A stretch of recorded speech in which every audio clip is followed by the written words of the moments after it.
os 3 capítulos, os cânones do Segundo Concílio de Constantinopla, em 553.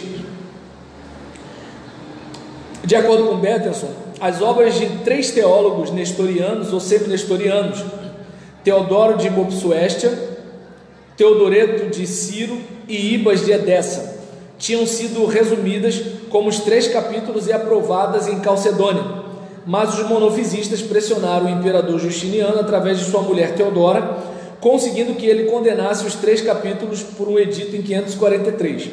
O Papa Virgílio foi persuadido ou intimidado a confirmar essa condenação, mas a opinião surgida no Ocidente o levou a solicitar a convocação de um concílio ecumênico que se reuniu em Constantinopla e condenou os capítulos. Assim, o Oriente foi reconciliado às custas do Ocidente. Vamos ao texto.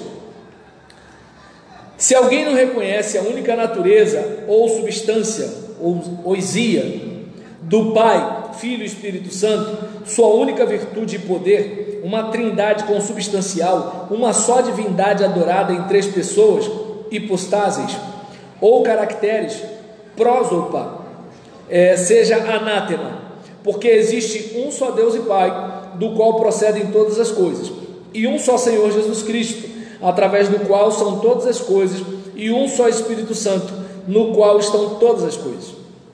2. Se alguém não confessa que há 2 concepções do Verbo de Deus, uma antes dos tempos, do Pai, intemporal e incorporal, e a outra nos últimos dias, concepção da mesma pessoa, que desceu do céu, e foi feito carne por obra do Espírito Santo e da gloriosa genitora de Deus, e sempre Virgem Maria, e que dela nasceu, seja anátema. 3. Se alguém disser que existiu um Deus Verbo, que fez os milagres, e um outro Cristo que sofreu, ou que Deus, o Verbo, estava com Cristo quando nasceu de uma mulher, ou que estava nele como uma pessoa e outra, e que ele não era um só, e o mesmo Senhor Jesus Cristo encarnado e feito homem, e que os milagres e os sofrimentos que ele suportou voluntariamente na carne não pertenciam à mesma pessoa, seja anátema. 4.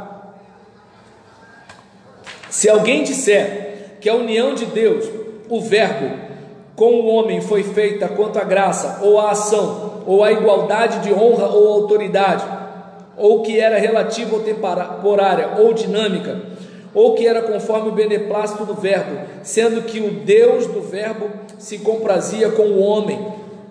Se alguém conceber a única personalidade e hipostase de nosso Senhor Jesus Cristo, de tal modo que permita ver nela diversas personalidades, tentando introduzir por este meio 2 personalidades ou 2 caracteres no mistério de Cristo, dizendo que essas 2 personalidades introduzidas por ele provém uma única personalidade quanto à dignidade, a honra e a adoração, como Teodoro e Nestório escreveram em sua loucura, caluniando o Santo Concílio de Calcedônia, ao alegar que a expressão uma personalidade foi por ele usada com essa ímpia intenção, e se não confessar que o Verbo de Deus foi unido à carne quanto à personalidade, se alguém, 6, aplicar à gloriosa e sempre Virgem Maria o título de genitora de Deus, Theotokos, num sentido irreal e não verdadeiro, como se um simples homem tivesse nascido dela, e não o Deus Verbo feito de carne e dela nascido, enquanto o nascimento só deve ser relacionado com Deus o Verbo, como dizem, porquanto ele estava com o homem que foi nascido. 10. Se alguém não confessar que aquele que foi crucificado na carne, nosso Senhor Jesus Cristo, é o verdadeiro Deus e Senhor da glória, parte da Santa Trindade, seja anátema. Então a gente percebe aqui que veio essa atitude contundente do tipo: olha, eu amaldiçoo você, você é amaldiçoado porque você não crê em Jesus desse jeito. E é importante observar que nos dias de hoje, eu não posso afirmar, mas tem igrejas que são unicistas, né? Onde, por exemplo, Pai, Filho e Espírito Santo é só uma capa. Só uma capa. Não tem negócio de 3 pessoas, não. Não faça essa cara, não é verdade. E aqui a gente percebe que assim, no contexto da história da igreja, lá atrás, uns caras desses já seriam amaldiçoados. Só para ter uma ideia.